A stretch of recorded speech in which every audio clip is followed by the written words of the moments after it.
이제 세 분의 발제를 다 들었고 저희 세션에 두 분의 토론자를 소개해드리도록 하겠습니다. 현재 대학에서 인공지능 윤리를 강의하고 계시는 한밭대학교 인문교양학부 부교수이신 김효은 교수님을 소개해 올리겠습니다. 예. 그리고 기업에서 사회적 공헌을 실천하고 계시는 인텔 코리아 이재룡 전무님을 소개하겠습니다.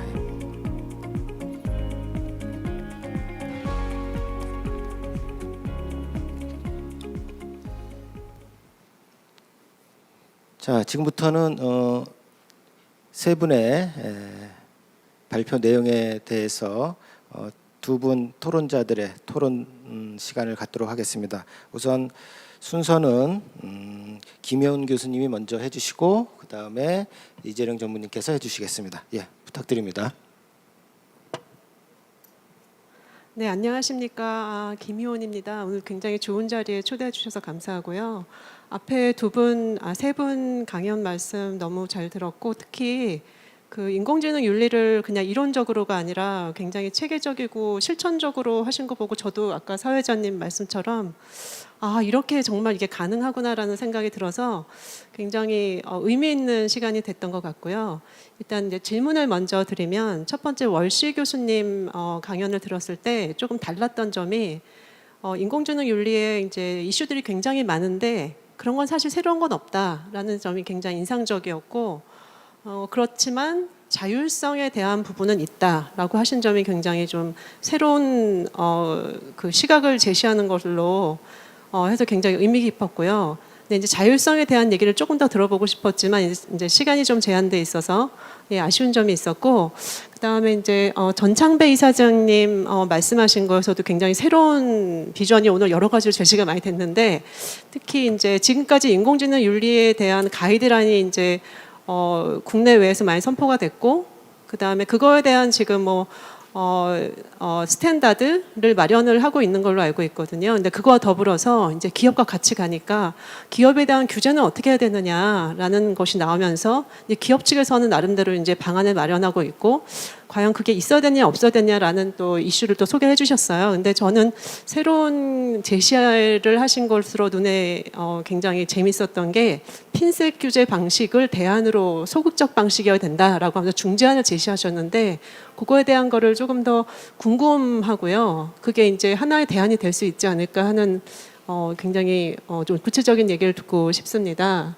그리고 이제 교육에 대해서는 초중고대가 다 다르게 돼야 된다라는 굉장히 체계적인 말씀을 해주셨는데, 제가 지금 대학에서 인공지능 윤리 교육을 하고 있거든요. 이제 국내에서는 최초로 이제 정규 교과로 개설을 했고 여러 가지 시도를 했습니다. 맨 처음에는 이론적인 걸로 계속 공학윤리처럼 진행을 해보니까 이론적으로만 받아들여서 조금 한계가 보여서 최근에는 그러니까 여러 가지 시도를 하다가 최근에는 이제 그러면 이게 소프트웨어랑 조금, 인공지능은 말 그대로 소프트웨어를 통해서 하는 거니까 이걸 통해서 할 수 있지 않을까라는 생각이 들었는데, 그 이유는 인공지능 윤리라는 것이 기존의 공학 윤리와 달리 인공지능 안에서 뭐 데이터나 알고리즘을 만들 때 거기 안에 들어가 있는 거기 때문에 최근에 머신러닝 for kids라는 플랫폼을 한번 이용을 해봤어요.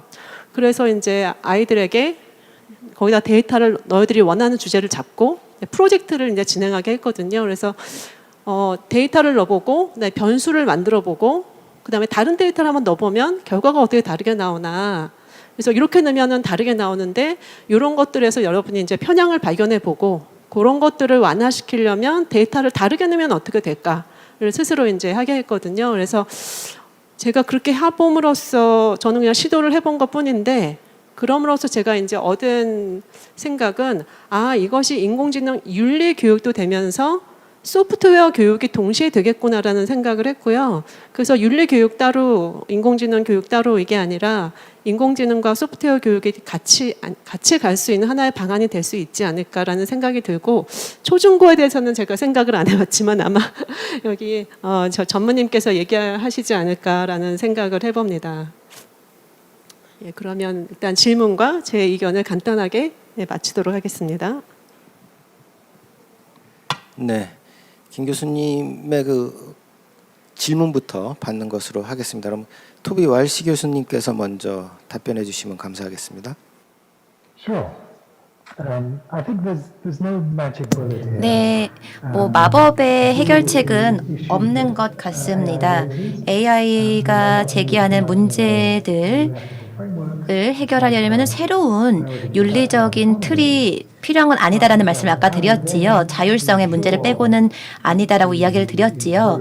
하지만 모두에게 공정한 사회를 어떻게 만들 것인가, 그리고 일관성 있는 윤리적 틀을 어떻게 만들 것인가, 사실 그것을 위해서는 소프트한 규제, 뭐 규범, 국제적인 표준, 교육, 그리고 우리가 계속 이러한 규정을 따르도록 만드는 그런 문화, 이러한 다양한 것이 필요합니다. 다양한 측면이 함께 아우러져야 또 다양한 솔루션이 함께 나와야 한다고 생각합니다. 감사합니다. 네, 감사합니다. 그 월시 교수님 연결이 되셨으니까 좀 더 한 가지 더 질문 드리고 싶은 게 있는데, AI는 그 일자리를 많이 없앨 거다 하는 얘기들 하죠. 그렇지만 또 상대적으로 일자리가 많이 생성될 거다, 없어진 것보다 더 많은 일자리, 새로운 일자리가 나올 거다, 이런 논의도 있습니다. 그렇다면은 기존의 일자리 관점에서는 특별하게 준비할 게 없을 수도 있지만 앞으로 어떤 일자리가 나올지 모른다, 새로운 일자리, 상상하지 못한 일자리가 나왔을 때 AI 윤리는 어떻게 접근하는 게 좋을지, 그거에 대한 답변도 좀 부탁드립니다. 지금 하지 마시고요, 조금 생각하셨다가 답변해 주시면 감사하겠습니다. 그 다음에 두 번째 정창배 이사장님 답변으로 넘어가겠습니다. 네, 네. 그 먼저 우리 그 윤리 교육, 인공지능 윤리 교육을 우리 김효은 교수님께서 이제 새로운 방식으로 진행을 하신다는 말씀을 듣고 굉장히 놀랐습니다. 네, 굉장히 선구적으로 네, 진행을 하시는 것 같고요. 인공지능 윤리라는 것을 교육을 어떻게 시킬 거냐는 것도 굉장히 중요한 것 같아요. 네. 근데 이제 월시 교수님 말씀도 일리가 있으신 게, 사실 인공지능 윤리라는 부분은 사실 따지고 보면 인간의 윤리로 규결이 됩니다. 네. 인공지능을 만들고 개발하고 또 사용하는 것은 결국 인간입니다. 그렇기 때문에 인간이 인공지능을 바르게 만들고 또 바르게 사용하면은 인공지능 윤리 문제는 생기지 않겠죠. 네, 따라서 인간에 대한 윤리적인 부분, 인간 윤리를 이제 우리가 교육을 시켜야 되는 것이고요, 더 강화해야 되는 것이죠. 사실 인터넷 윤리, 뭐 인터넷이 처음에 나왔을 때도 많은 문제가 생겼잖아요. 뭐 해킹 문제도 지금 계속 일어나고 있고, 개인 정보를 뭐 빼간다든가, 네, 그리고 뭐 인터넷에서 이제 폭발물 제조법을 막 알아보고 그걸 통해서 이제 만들어서 막 테러에 쓴다든가, 그런 케이스들이 많이 일어났고, 젊은 친구들이 그런 일들을 벌인다는 거죠, 학생들이. 그래서 사실 이런 부분들은 사실 그 초중고 학생들, 우리 어린 학생들부터 먼저 이런 윤리적인 의식을 집중적으로 강조해서 가르치는 게 굉장히 중요하다고 생각합니다. 그래서 저는 사실 인성교육을 되게 강조를 많이 하거든요. 인성교육. 그래서 인성교육이 굉장히 중요하다라는 말씀을 드리고요. 그리고 이제 핀셋 규제에 대해서 물어보셨는데요. 그 사실 기업 입장에서는요, 인공지능을 이제 어떤 가이드라인대로 만들어라 하면 굉장히 규제로 느낍니다. 이제 내년 2021년 말에 지금 이제 효력이 발생할 예정인 지능정보화법이 있습니다. 근데 지능정보화법의 내용을 보면은 우리 인공지능 윤리적인 부분들이 좀 많이 녹아들어 있어요. 좀 부족하긴 하지만. 근데 지금 벌써 기업들이 이 법을 보고서 굉장히 부담스러워하고 있거든요. 네, 사실 많은 규제가 들어가지는 않았어요, 이번에는. 근데도 불구하고 굉장히 그 큰 부담으로 기업들이, 인공지능 기업들이 느끼고 있다는 겁니다. 따라서 저는 이제 규제를 강화하면 기술이 발전이 안 되기 때문에, 특히 우리나라 같이 인공지능 기술이 조금 뒤떨어진 나라들은 너무 심한 규제, 포괄적인 규제, 또 이런 규제보다는 최소한의 규제를 해야 되겠다, 규제를 하더라도. 그래서 그런 차원에서 이제 어떤 범죄 목적의 인공지능이라든지, 네, 아니면 개인정보나 프라이버시에 관련된 그러한 이제 침해를 막기 위한 이제 법이라든지, 이러한 법들을 통해서 케이스별로, 네, 그런 이슈별로 규제를 해야 되지 않을까라는 이제 그런 생각이 있고요. 최근에 제가 이제 인공지능 알고리즘에 대한 편향성 때문에 많은 좀 인터뷰를 봤는데요. 이제 정부가 규제를 하게 되면은 이제 굉장히 좀 부담이 된다는 거고, 기업 입장에서는. 그렇다고 기업이 스스로 자율 규제하기도 쉽지가 않습니다. 따라서 이제 사실 저희 같은 협회 일이 되게 많이 필요한 거죠. 그래서 저희 같은 비영리 NGO 단체에서 정부와 기업의 입장을 조율해 가지고 적절한 이제 그러한 대안을 찾는 것들, 또 어떤 가이드라인을 만들어서 서로 적용하게끔 가이드하고 리딩하는 그런 것들이 또 많이 중요하다고 생각을 하고 있습니다. 네, 답변했습니다. 네. 네, 이사장님 잘 들었습니다. 이사장님 그 말씀이 나왔으니까 지금 답변은 안 하셔도 되고요. 그 발표 자료 중에 그 인공지능 윤리에 대한 개념을 잠깐 본 것 같은데 그 시간이 남으면 있다 인공지능 윤리에 대한 그 개념 정립도 한번 다시 한번 해주시면 감사하겠습니다. 자, 첫 번째 토론자 진행 마쳤고요. 이제 두 번째 토론자인 이재령 전무님의 토론을 시작하겠습니다. 부탁합니다. 네, 안녕하세요. 반갑습니다.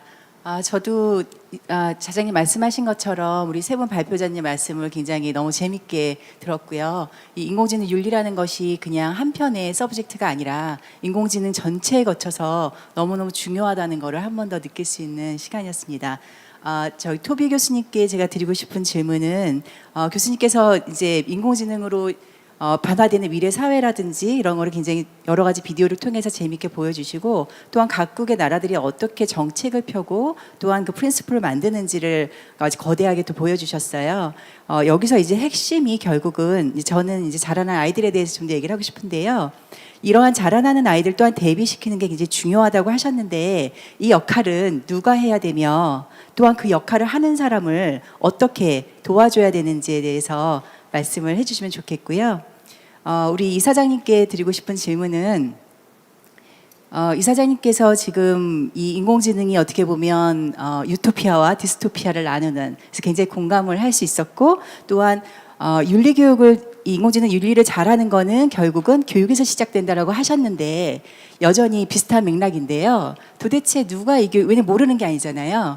다들 사람 중심의 인공지능을 얘기하고는 있으나 인공지능도 너무 어렵거든요. 그리고 인공지능 하면 사실은 기술을 먼저 떠돌리니까 나랑 관계가 없는 것 같은. 하지만 미래 사회는 지금 저희가 생각하는 인공지능이 주도하는 사회라는 것은 전문가나 디벨로퍼뿐 아니라 진짜 우리 초등학교 학생들 또는 장년층 누구나 사실은 각각의 자리에서 각각의 생활의 문제를 그 인공지능으로 풀어가면서 누리고 다 이 기술의 창조자가 돼야 되는데, 이 말이 굉장히 멋지지만 도대체 어디서부터 해야 되나 이런 생각이 들거든요. 그래서 우리 이사장님께서 어쨌든 협회를 통해서 거시적으로 이 부분 보고 계시니까 실제 유토피아와 디스토피아를 가르는 그 교육 어디서부터 시작되는지를 말씀을 좀 해주시고요.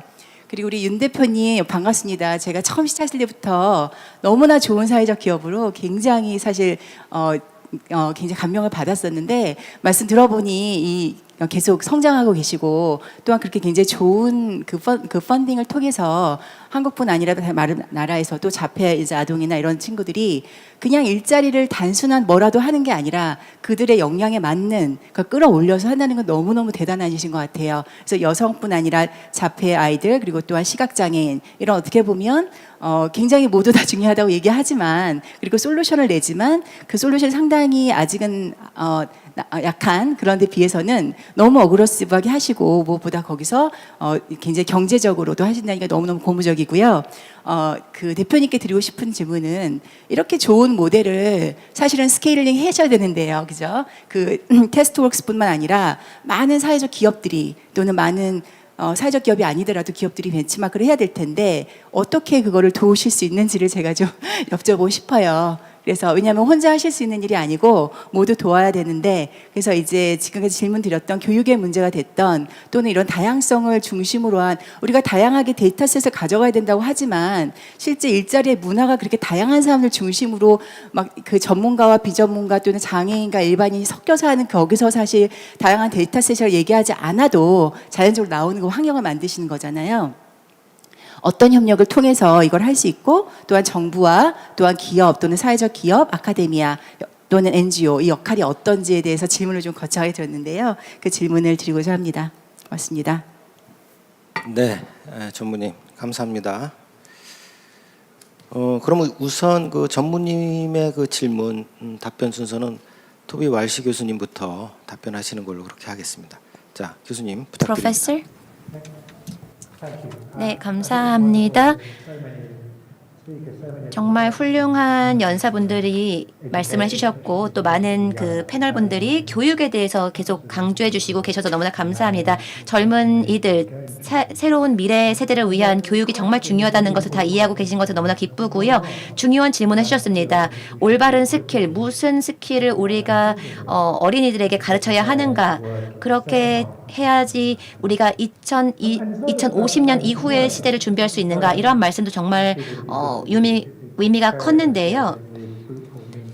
사실 의미 있고 유익한 삶을 살아가기 위해서 가르쳐야 하는 스킬이라는 게 사람들에게 일을 할 기술만을 가르치는 것이 아니라 즐겁게 행복하게 생산적인 삶을 살게 해주는 그러한 교육이라고 생각합니다.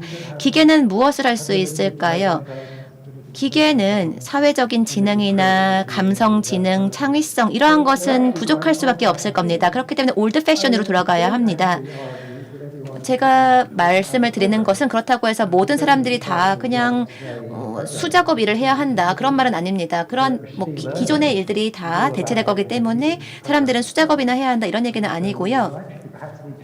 우리가 해야 하는 것은 프로그래밍을 하는 사람들도 있어야 하고 기술적인 일을 하는 사람들도 있어야 하지만 모든 사람들이 연산적인 그런 컴퓨테이셔널 띵킹 사고가 필요하다는 겁니다. 그래서 우리가 이러한 새로운 미래에도 적극적으로 해야 할 역할이 있다라는 것을 모두가 이해해야 하고요. 기계는 앞으로 점차적으로 자가 프로그래밍을 하게 될 것입니다. 하지만 감성 지능이 필요한 것, 사회적 지능이 필요한 것 이러한 것은 계속해서 우리 인간들이 해야 하는 역할입니다. 바로 그러한 것이 인간을 인간으로 만드는 역할들이지요. 그리고 인간에 대해서 우리가 계속 가르친 것, 그런 인문학이라든지 사람을 사람으로 가르치는 그러한 것들을 계속해서 강화하는 게 필요하다고 생각합니다. 감사합니다. 네, 왈시 교수님 감사합니다. 아주 깊이 인상 깊은 말씀이셨습니다. 사실 우리가 인공지능 윤리를 지금 얘기하고 있지만 현재 인공지능 교육에 대한 논의들이 많고 실천이 되고 있는데 사실 우리가 간과하고 있는 것은 너무 활용 중심으로 진행하는 것이 아닌가 하는 그런 걱정도 있습니다. 그런데 토비 왈시 교수님께서 사고력이 굉장히 중요하다 하는 그런 말씀 해주셨습니다. 자, 그다음 두 번째 답변은 전창배 이사장님이 하시는 걸로 하겠습니다. 네, 제가 지금 이제 서울시 교육청 자문관으로도 일을 하고 있는데요. 이제 서울시 교육청뿐만 아니라 아마 전국 교육청들이 다 이제 인공지능 교육 강화하려고 지금 하고 있고요. 서울시 교육청 같은 경우는 올해 특성화고등학교 중에서 이제 4곳을 인공지능 고등학교로 선정을 했습니다. 그래서 이제 내년부터 지원이 들어갈 거고 이제 한 3, 4년 내로 10개 고등학교로 이제 확장을 할 건데요. 이제 초중고 학교에 이제 학생들한테 인공지능 윤리 교육을 어떻게 시켜야 되느냐라는 부분은 일단 과목에 들어가야 되겠죠. 당연히 커리큘럼에 들어가야 됩니다. 네. 지금 이제 인공지능 윤리라는 과목이 들어가면 제일 좋겠죠. 그래서 지금 인공지능 고등학교에서는 이제 인공지능 윤리가 교과목으로 들어갈 예정에 있고요. 인공지능 윤리 교과서도 지금 거의 마무리 단계에 있는 걸로 알고 있습니다. 그래서 이러한 교과서와 교재와 커리큘럼을 통해서 이제 학생들이 이제 이론적인 부분들은 이제 배워야 되겠고, 하지만 이제 책으로 배울 수 없는 부분들이 분명히 있거든요. 그래서 월시 교수님도 강조하시지만 인문학적인 소양이 굉장히 중요하기 때문에 이런 부분들은 이제 체험이나 어떤 경험적인 측면을 통해서 이제 많이 공부를 해야 되겠죠. 그리고 이제 적성 탐색 교육이라든지 이런 진로 교육을 통해서도 이제 가능할 거로 보여지고요. 네, 지금 이제 인공지능 대학교도 우리 정부에서 굉장히 지금 많이 선정을 하고 있고 지금 이제 대학교에서도 많이 만들고 있습니다. 근데 사실 인공지능 윤리 과목을 개설해서 가리키는 부분은 참 미흡한 것 같아요. 그래서 지금 우리 김효은 교수님께서 특히 굉장히 좀 앞서서 벌써 과목을 개설해서 가리키고 계시는데 이런 부분들이 전국 대학교에 인공지능 과라든지 컴퓨터공학과 이런 데 좀 확산이 됐으면 좋겠습니다. 그래서 이런 부분들이 좀 굉장히 필요한데 사실 미국이나 우리 호주도 그렇고 인공지능 윤리라는 과목을 MIT도 그렇고 필수 과목으로 가르치고 있거든요. 네, 인공지능 전공 학생들이나 컴퓨터공학과 학생들한테. 그래서 이런 부분들이 우리나라에서도 지금 굉장히 중요한데 사실 인공지능 기술은 너무 이제 강조를 많이 하다 보니까 윤리적인 부분은 좀 많이 미흡한 것 같아요. 그래서 이런 부분들을 좀 정책 입안자들이나 관계자들이 좀 알고 좀 강조를 더 해줬으면 좋겠습니다. 네. 네, 전 이사장님 감사합니다. 그러면은 그 대표님께서 마지막 답변해 주시죠.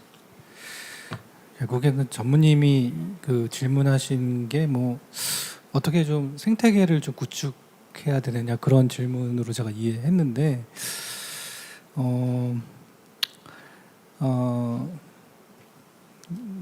말씀하신 것처럼 저희 회사 혼자 이걸 다 할 수는 없습니다. 그래서 저희는 사실은 파이오니어라고 생각하고 이런 좀 레퍼런스를 만들고 베스트 프랙티스를 만드는 회사라고 생각하고 있고요. 사실 이거를 하기 위해서 저희 혼자 해오진 않았습니다. 지금까지도. 저희도 예를 들면 처음에는 저희가 혼자 다 하려고 그랬어요. 그래서 뭐 교육도 저희가 혼자 다 하고요. 다 하려고 했는데 쉽지 않더라고요. 그래서 최근에 저희도 어떻게 하냐면은 예를 들면 교육 같은 경우는 그 NGO 단체라든지 그 공공에 있는 그 교육기관이라든지 다른 이제 교육을 전담으로 하는 사회적 기업과 연계해서 좋은 분을 좀 하이어링하는 이런 파이프라인을 지금 만들고 있습니다. 그래서 그런 쪽으로도 지금 즉 이제 어떻게 하면 더 그 좋은 분들을 저희가 더 이렇게 생태계로 유입할 수 있는지 그런 앞단에서의 교육을 그분들한테 좀 많이 의존을 하려고 하고 있고요. 또 하나는 이제 저희처럼 로컬에서 뭔가 자폐장애인들이나 여성분들에 대한 교육 창출하고자 하는 기업들이 있어요. 국내에서는 그런 지역 기업들도 있고, 뭐 호주도 있고, 뭐 유럽도 있고, 미국도 그런 기업들이 있습니다. 그런 기업들 같은 경우 저희가 갖고 있는 노하우나 여러 가지 방법론을 저희가 플랫폼화를 많이 하고 있어요. 그래서 저희 플랫폼 안에서 이분들이 좀 그 프로젝트에도 참여하시고 이런 그 지역의 일자리를 같이 창출하면서 상생할 수 있는 그런 방향으로 좀 구상을 하고 있고, 그럼 여기서 이제 정부의 역할이 뭐냐 이렇게 좀 고민 부분이 있는데, 정부 역할은 결국엔 이 산업계와 이 저희 같은 생태계를 좀 연결해 주는 역할을 많이 하고, 초기에는 좀 이걸 인큐베이팅하는 역할을 많이 해야 된다고 생각해요. 여기에 약간 뭐 인텔 같은 대기업의 역할도 좀 있는 것 같고요. 근데 그래서 이런 모델이 자꾸 확산되고 뭐 산업계라도 연결되면서 이 산업계에서도 실질적으로 혜택을 가져가야 되거든요. 이게 단순히 그냥 사회적 문제를 푸는 것뿐만 아니라 그 인공지능 개발하는 기업도 이걸 통해서 자기들이 필요한 걸 얻어가고 본인들의 비즈니스에 도움이 돼야 되거든요. 뭐 그런 것들을 잘 좀 사례를 만들고 같이 생태계를 키워간다고 보면 될 것 같아서 뭐 그런 쪽으로 좀 많이 좀 관심이 필요한 상황이고, 여기가 좀 윤리 쪽 얘기를 하셔가지고 제가 질문은 안 하셨는데 한 가지 좀 첨언을 좀 드리면, 저는 AI 윤리 교육을 논하기 전에 우리가 지금 가지고 있는 편견이나 선입견에 대한 교육이 더 먼저 돼야 된다고 생각하거든요. 예를 들면 제가 이 장애인들을 고용하면서 이 사회가 갖고 있는 정말 차별의 벽과 이 선입견에 너무 많은 그 갈등과 어려움이 있었거든요. 그래서 아마도 제 생각에는 그 AI라는 것이 결국을 학습을 한다는 거는 결국 우리가 생각하는 방식으로 학습하잖아요. 그러면 이제 우리가 윤리라는 걸 갖추려면 우리가 생각하는 방식도 굉장히 제대로 검토하고 혹시라도 우리의 선입견, 편견, 차별 이런 것들이 녹아있지 않은지를 한번 좀 봐주시면 좋겠다. 교육계에 계신 분들이. 그런 것부터 좀 먼저 되는 게 인공지능 윤리를 논하기 전에 선행돼야 될 게 아닌가라는 생각을 하고요. 저는 사실은 장애인을 고용하는 기업이 제대로 하겠어? 이런 선입견을 초기에 너무 많이 부딪혔어요. 예. 심지어 최근에 제가 투자를 받으면서 IR을 하는데 장애인을 고용하니까 HR 코스트가 더 많이 드는데 이거 왜 계속 하시려고 그러세요? 그만두세요. 이런 얘기도 훨씬 더 많이 들었어요. 실제로 비장애인한테 들어가는 HR 코스트가 장애인분들한테 들어가는 HR 코스트가 훨씬 더 높습니다. 이유는 아까 슬라이드에 말씀드렸지만 제가 저희 장애인 직원들의 최근 3년간 퇴사를 0%예요. 비장애인 직원들은 퇴사를 더 자주 하거든요. 그 사람을 뽑고 다시 트레이닝 시키고 온보딩 시키고 그러니까 이제 어떻게 보면은 우리가 갖고 있는 선입견, 편견 이게 도대체 뭔지부터 좀 봐주시면 좋지 않을까 그런 생각을 해봤습니다. 예, 대표님, 감사합니다. 많이 반성하게 되는 그런 말씀이셨습니다. 이제 제가 보니까 오늘 이 의미 있는 행사를 주관하시는 창의재단, 한국과학창의재단에서 AI 윤리 멘토단 같은 걸 좀 운영하셨으면 좋겠는데 우리 윤 대표님이 단장 좀 하시면 좋겠어요. 그래서 그러한 그 차별적인 생각도 좀 깰 수 있는 그런 계기를 마련하셨으면 좋겠습니다. 아주 놀라운 이야기 많이 들었습니다. 제가 시간이 좀 남을 줄 알았는데 이제 시간 관리를 해야 되겠습니다. 시간 관리를 남지가 않네요. 그래서 오늘 토론하신 두 분한테 조금 말씀하실 기회를 드리고 싶은데 제가 생각할 때 그 AI 윤리에 대한 대상도 굉장히 중요할 것 같거든요. 그러니까 일단은 첫 번째는 개발자, 설계자, 개발자 또는 기업. 그러니까 AI를 만드는 주체. 그다음에 두 번째는 AI를 이용하는 주체, 이용자. 그다음에 궁극적으로는 AI 자체가 또 윤리의 대상이 될 수가 있을 것 같습니다. 그럼 이 세 가지 대상들에 대해서 어떻게 우리가 교육적으로 풀어나가면 좋을지 기업 관점에서 전무님 말씀해 주시고 일반 교육 관점에서 김 교수님 말씀해 주시면은 제가 클로징 멘트를 해야 될 것 같습니다. 자, 부탁드립니다. 너무 좋은 질문을 해주셨고 원래 질문을 바꾸셔서 더 재밌습니다. 예, 개발자, 기업 그리고 이용자 그리고 지금 마지막 게 뭐였죠? AI 자체, 그것도 굉장히 중요한 것 같아요. 저는 이용자 처음에서 얘기를 하고 싶고요. 이용자는 이제 지금 이용하고 있는 사람과 또한 앞으로 더 많이 이용할 이렇게 봤을 때 사실은 저는 온 국민이라고 생각을 하거든요. 그리고 이제 특히 아이들, 어떤 미래 세대에서 지금 이러한 개발자가 되던 본인이 이용자로서 하던 이런 아이들에 대해서 정말로 이런 교육이 제대로 되는 게 저는 중요하다고 생각하는데 제가 아까 토비 교수님한테 했던 질문을 저 자신한테 한다면 저는 이 일을 하기 위해서 정말 중요한 사람들은 여전히 우리나라에 있는 50만 명의 선생님들을 생각을 합니다. 왜냐하면 저희가 이제 하나의 예는 간단하게 말씀드리면 저희가 이제 프로그램을 여러 이제 곳에서 돌리고 있는데 그 미래 세대를 위한 인텔 AI라는 프로그램 돌리는데요.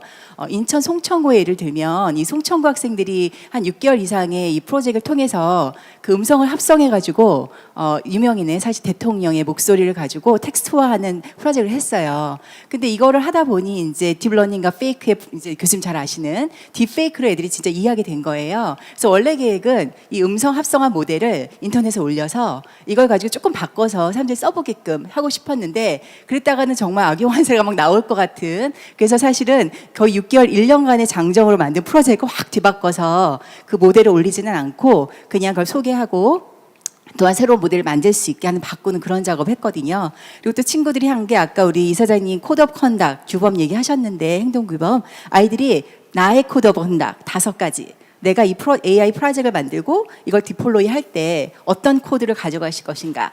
코드 오브 컨덕은 기업이나 국가만 가져가는 게 아니잖아요. 아이들이 자기 프로젝트에 나의 삶에 만들 수 있어야 되거든요. 그래서 그런 얘기를 듣고 너무나 좋았는데 이런 식으로 미래의 이용자 또는 지금의 이용자들이 실제 AI 기술을 배울 때 윤리를 함께 지속적으로 배워서 그리고 이 기술을 배워가는 모든 사이클에 윤리가 어떤 단편적인 1, 2의 강의가 아니라 처음에 프로젝트 스코핑할 때부터 이 AI 기술이 정말 적합한가 필요한가, 또는 데이터를 엑스플로레이션하고 뭔가 획득하고 이밸류에이션 할 때도 정말 이게 시큐어한가, 이게 트랜스페런트한가, 이런 걸 계속 질문할 수 있게 하려면 그걸 누가 하겠습니까? 아이들하고 365일 정말 함께하는 선생님들이 할 수 있어야 되잖아요. 그래서 제가 부탁드리고 싶은 것은 우리 선생님들이 한 분 한 분이 이런 AI 에틱, AI의 그 트랜스포머 또는 코치로 사실 함께 변화해 줘야 우리나라에 500만 명, 1000만 명의 학생들이 함께 변합니다. 그리고 학생들이 그렇게 변해야 이 아이들이 미래 개발자가 되고 미래의 AI 창조자가 될 거잖아요.